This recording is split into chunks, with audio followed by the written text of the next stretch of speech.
Murakaza neza kuri Byikorere TV, ndabashimira ko mwamaze gukora subscribe. Nawe niba utarakora subscribe wakanda subscribe ukajya urushaho kumenya byinshi mu ikoranabuhanga bigezweho kandi byakorohereza ubuzima. Uyu munsi ngiye kwereka ukuntu ushobora kuba wasiba account yawe ya WhatsApp. Hari igihe umuntu akoresha WhatsApp wenda ugasanga rimwe na rimwe ukeneye kuyikoresha bitewe n'impamvu zitandukanye, kuko ushobora kugira impamvu ituma ushaka kuyisiba, nk'iyo nagize nanjye uyu munsi yatumye ntekereza ko bishoboka.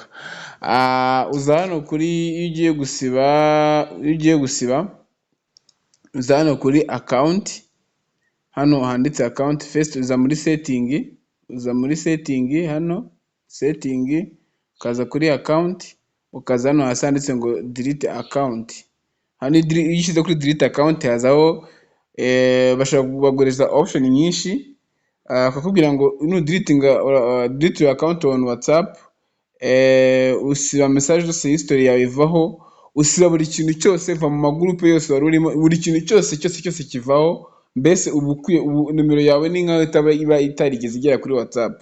Aha ngaha bakaguriza option ivuga ngo basi hindura namba yawe. Niba wumva ko ino namba ushaka kuyikoresha, hindura namba yawe. Change the number, ushobora gucenginga namba ugashyira ku yindi namba WhatsApp yawe, birakunda cyane aho gusiba. Iyo ucenginze namba, amagroupe yawe, ibintu byose bihita bijya kuri iyo namba ucenginzeho.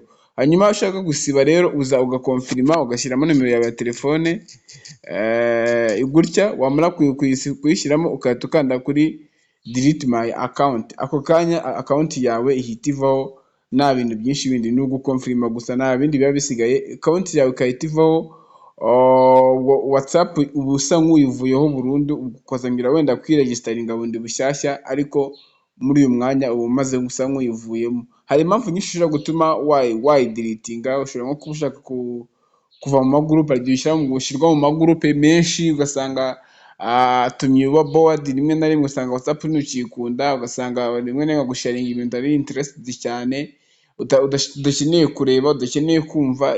Rero iyi ni impamvu ishobora gutuma usiba WhatsApp yawe. Ushobora no kuba utashaka kuyikoresha, ushobora no kuba utakeneye kuyikoresha, nabyo birashoboka, tutikeneye.